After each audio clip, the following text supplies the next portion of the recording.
New Zealand का फायदा हो गया, नुकसान हो गया। लेकिन सूरत हाल बड़ी अजीब सी हो गई है। ये कह रहे Pakistan out of the world cup. नहीं भाई, अभी तो पहला मैच है सुपर 8 का, आज से कहां वर्ल्ड कप से बाहर निकाल रहे हो। अभी तो शायद हो सकता है पाकिस्तान का फायदा हो गया एक पॉइंट लेके, क्योंकि नॉन लाइकली ना आज के मैच से पहले हर कोई यही कह रहा था कि पाकिस्तान का जीतना जरा मुश्किल लग रहा है न्यूजीलैंड के सामने।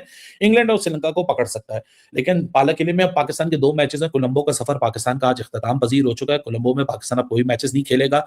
यहाँ एक इंडिया से मैच हुआ आरपीएस पे, 3 मैचेस हुआ सेनाली स्पोर्ट्स क्लब पे, वो तो आपने तीनों जीत लिए। आरपीएस पे आप आए थे, वो आप हार गए और बहुत बुरी तरीके से हारे। दूसरा आरपीएस पे आप आए, तो आरपीएस असल में मनूस है हमारे लिए, आर प्रेमदासा।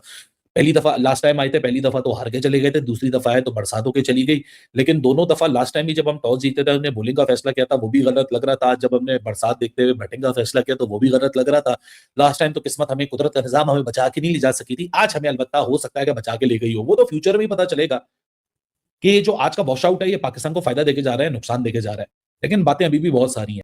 तो अभी तक जिस रोल के लिए आपने उनको रखा है, उन्होंने वो किया, वो रोल ही नहीं। भारत के खिलाफ वो रोल करना था ना। कि इस वक्त लोग ये कहते हैं कि यार ये बोझ बना हुआ टीम के ऊपर। आप एक मुझे बात बताएं ना, कल अगर मिसाल के तौर पर बाबर आजम को रोका गया, क्या सोच के रोका गया?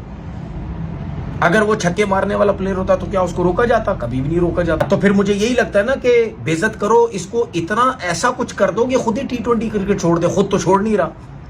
ये तो बाबर आजम को सोचना है ना कि यार आपने इसी तरीके से चलना है, या आपने कहीं माइंड में बिठाया हुआ है कि मेरी बेइज्जती होती रही, कोई मसला नहीं है। मुझे ये समझ में नहीं आते माइक हैसन के प्रेस कॉन्फ्रेंस को इतना डिफेंड क्यों कर रहे हैं यार। उसने तो सारी चीजें बता दी हैं कि मेरे ये वीक लिंक है। किस बात की उसकी प्रेस कॉन्फ्रेंस को डिफेंड कर रहे हैं? उसने बता दिया बाबर 10 ओवर के बाद का प्लेयर नहीं है, तो फिर क्यों सिलेक्ट करा? माइक हैसन लगते तो बहुत अच्छे हैं।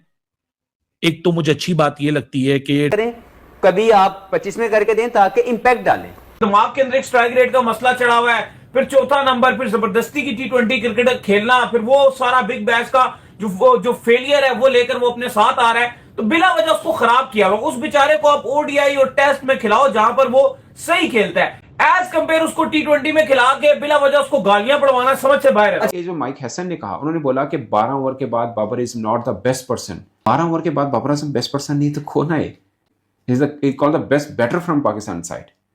हम लोग किंग कहते रहे हैं, और अब ये कह रहे हैं कि 12 ओवर के बाद बाबर आजम की बारी नहीं बनती, ओपनर भी बारी नहीं बनती, ओपनर भी नहीं बनती ना। ये भी चौथे नंबर का प्लेयर कौन से नंबर पे आएगा? सातवें नंबर के बाद। बाबर आजम ना घंटे का किंग है भाई, वो ब्रांड नहीं है। इस बैट्समैन को जो इस अप्रोच का है इसको निकालिए। ये विराट कोहली नहीं है, ये किंग नहीं है जो टीम से ड्रॉप नहीं हो सकती। बाबर आजम वो खुद मान गए कि वो कह रहे हैं कि हाँ मेरे के अंदर वो एबिलिटीज नहीं है शायद 10 ओवर के बाद खेलने वाली। अब आप कहते हैं कि आपका किंग है, नंबर 1 प्लेयर है।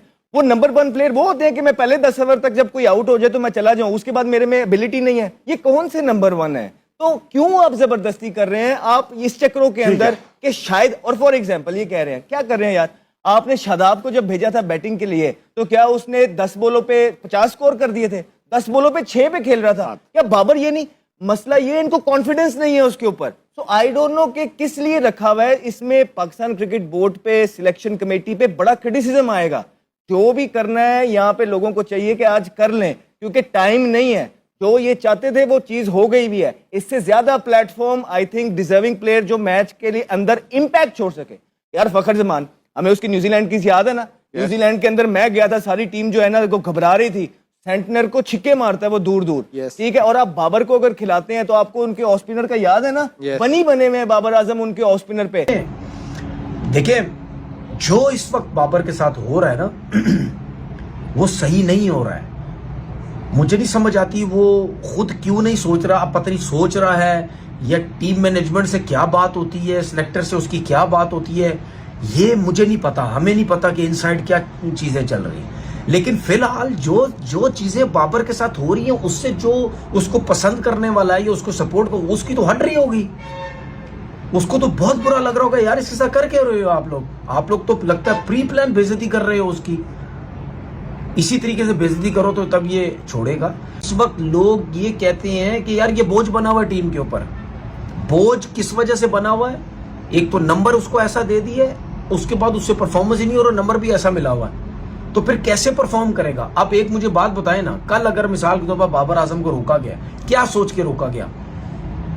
अगर वो छक्के मारने वाला प्लेयर होता तो क्या उसको रोका जाता? कभी भी नहीं रोका जाता। इतना एक्सपीरियंस जिसके पास हो और वो पाकिस्तान की मदद करने और बिना खेले पाकिस्तान को 1 पॉइंट मिल गया है। लेकिन अब मसला यह है कि पाकिस्तान के जो आने वाले 2 मैचेस हैं, एक है इंग्लैंड से और एक है श्रीलंका से, पाकिस्तान के लिए वो मस्ट विन गेम बन चुके हैं। क्योंकि देखो, अगर 1 पॉइंट पाकिस्तान को मिला है तो 1 पॉइंट न्यूजीलैंड को भी मिला है। अब अगर न्यूजीलैंड अपने दोनों मैचेस जीत जाती है तो न्यूजीलैंड के हो जाएंगे 5 पॉइंट्स और सुपर 8 में जाने के लिए मतलब क्वालिफाई करने के लिए सेमीफाइनल में काफी है। लेकिन अगर पाकिस्तान खुदा ना खास्ता मतलब एक मैच पाकिस्तान को पड़ जाता है, वो मतलब मोस्ट प्रोबेबली लग रहा है मुझे कि पाकिस्तान श्रीलंका वाला तो निकाल लेगी, इंग्लैंड वाला शायद हमारे अंदर फंस सकता है मैच। लेकिन अगर पाकिस्तान वो भी निकाल लेती है और न्यूजीलैंड भी वहां से दोनों मैचेस निकाल लेती है तो भाई खतरनाक सीन हो जाएगा। पाकिस्तान और न्यूजीलैंड सुपर 8 से निकलकर सेमीफाइनल में चले जाएंगे। लेकिन यहां पर अभी मैटर ये कर रहा है कि भाई इंग्लैंड और श्रीलंका वाले चने तो लेने आए ही नहीं है, ना ही वो आम बेचने के लिए आए हुए, वो भी खेलने के लिए आए हुए। और पाला किले के अंदर जो कैंटी के अंदर मैचेस है वहां पे भी बारिशें बताई गई हैं। तो मुझे तो ये ग्रुप 2 है ना, ये अजीबो गरीब सीन होते हुए दिख रहा है। ऐसा ना हो कि पाकिस्तान बैठा रहे और तीनों के तीनों मैचेस धुल जाए, वहां पे न्यूजीलैंड तीनों को मतलब मुझे लग रहा है कि कोई एक टीम अगर प्रॉपर 2 पॉइंट्स ले लेगी ना भाई, तो उसके लिए बहुत ज्यादा क्लियर पिक्चर हो जाएगी।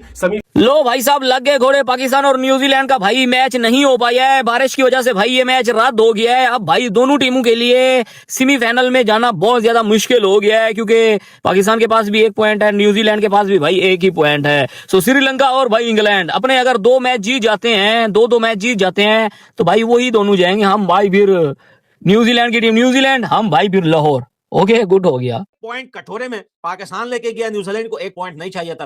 पाकिस्तानी अगर आप जितना इनको देखेंगे जो वहां कोलंबो में इस वक्त अवेलेबल है, या पाकिस्तान के अंदर है, या पाकिस्तान क्रिकेट बोर्ड है, या सलमान अली हगा जो है वो भी हंस रहा है। अब आप, मैंने थोड़ी देर पहले एक लाइव ब्रॉडकास्ट देखा, वहां पर वो खड़े होकर अपने कोच के साथ हंस रहा है। देखिए, बारिश में जब मैच धुलता है ना तो काफी तकलीफ होती है, टीम को तकलीफ होती है, कैप्टन को जो है तकलीफ होती है, उन तैयारियां करके आए होते हैं। और फिर सुपर 8 का मैच है, कोई मामूली मैच नहीं है। लेकिन ये सब खुश हो रहे हैं, पाकिस्तानी खुश क्यों हो रहे हैं? आप इसका अंदाजा अभी लगाइए। अभी देखिए 24 को, आज हागा को 21 वाला मैच चाहिए था, हागे दिया भाई, आज बारिश हो गई और मैच बिल्कुल जो है कैंसिल हो गया। न्यूजीलैंड को बड़ा झटका पड़ा है इस मैच से। झटका इस वजह से पड़ा है क्योंकि न्यूजीलैंड का 1 पॉइंट कम पड़ गया। 1 पॉइंट न्यूजीलैंड को मिल गया और दूसरा पॉइंट जो है वो पाकिस्तान लेके भाग गया। इसी वजह से सलमान अली हगा जो है वो हंस रहा था, कोच के साथ खड़े होकर बैल्कनी में खड़ा हुआ था। उसको पता था कि आज न्यूजीलैंड कैसे मारेगी, नहीं तो आज ये जो है फखर को लेके आए थे और शाहीन शाह अफरीदी को लात मार के निकाला था। उस पर भी बात करेंगे, मुझे कमेंट बॉक्स में याद। बहुत बुरी खबर, और खबर यह है कि बारिश जीत गई है इस मैच को। पाकिस्तान वर्सेस न्यूजीलैंड सुपर 8 का पहला मैच, T20 वर्ल्ड कप 2026 का पहला मैच ऑफिशियली तौर पर कॉल्ड ऑफ कर दिया गया है, वॉश आउट कर दिया गया है और दोनों टीमों को 1-1 पॉइंट दे दिया गया। आई थिंक क्रिकेट फैन के लिए हार्ट ब्रेकर मूवमेंट है, क्रिकेट फैन के लिए यह बुरी खबर है। लेकिन अगर आप पाकिस्तान के पर्सपेक्टिव से देखते हो, अगर आप पाकिस्तान के पॉइंट ऑफ व्यू से देखते हो, तो आई डोंट थिंक सो कि कोई बहुत बुरी खबर रहेगी।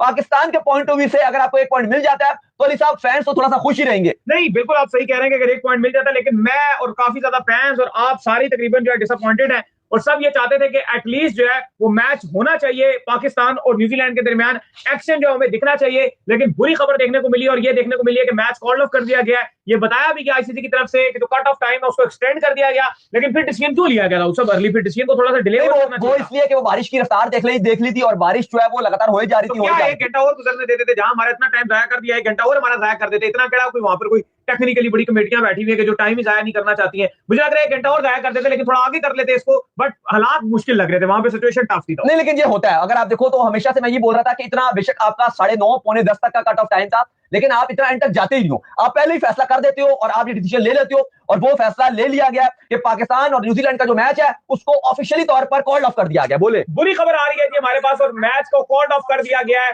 बुरी खबर जो है वो हम आप लोग से शेयर कर रहे हैं और वो खबर यही आ रही है कि पाकिस्तान वर्सेस न्यूजीलैंड को जो कॉल्ड ऑफ कर दिया गया, इसका ये साफ मतलब है और वो ये है कि अब आप जो है वो 1-1 पॉइंट आपस में जो है शेयर करेंगे। अब अगले सिनेरियो जो है उसमें अगर आपको पहुंचना है, अगले में आपको अगर जाना है, तो उसमें आपको भी दोनों टीमों को हराना पड़ेगा और न्यूजीलैंड को भी जो वो दोनों टीमों को न्यूजीलैंड शिकस्त दे दे तो स्ट्रेट फॉरवर्ड आप और न्यूजीलैंड जो क्वालिफाई कर देंगे। लेकिन अगर आप भी अपना मैच जो है यहाँ पर हारते हैं और न्यूजीलैंड जो दोनों टीमों को शिकस्त दे देती है और एक मैच आप अपना जीतते हैं, फिर भी आपका सिनेरियो बन जाएगा। अच्छा, अब पाकिस्तान और बरसात ने अरमानों पे, उम्मीदों पे, पॉइंट्स पे, पानी फेर दिया, बारिश ने कर दिया काम खराब। वैसे दूसरों की उस दिन बारिश हो रही थी, मुझे बड़े मजे आ रहे थे। जब अपने ऊपर बारिश होती है ना तो फिर बड़ा अजीब सा लगता है। वही वाली बात है, जब दूसरे पे गुजरती है तो बड़ा हसीन लगता है, जब अपने ऊपर आती है तो असल मुसीबत पता चलती है। कुछ दिन पहले ऑस्ट्रेलिया वाले भी ऐसी सोच रहे होंगे, लेकिन ऑस्ट्रेलिया वालों के साथ भी कहीं ना कहीं ठीक ही हुई थी यार, क्योंकि मतलब इतने वर्ल्ड कप वो जीते।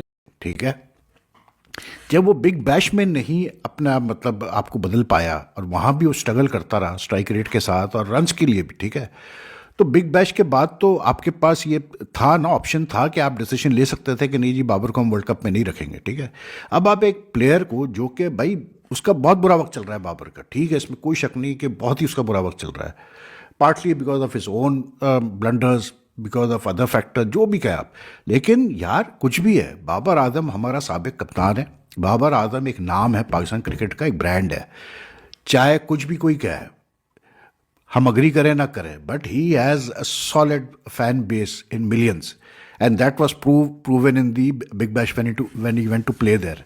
ठीक है ना, तो उसकी अपनी एक फॉलोइंग है। No head coach has the right to do this with a senior player यार, and with a former captain. Mike Hesson को किसने ये राइट दिया कि आप बैठ के बाबर आजम के बारे में आप उसको जो है फर्दर डिमोरलाइज करें, आप उसको रन डाउन करें? माइक हैसन के प्रेस कॉन्फ्रेंस को इतना डिफेंड क्यों कर रहे हैं यार? उसने तो सारी चीजें बता दी हैं कि मेरे ये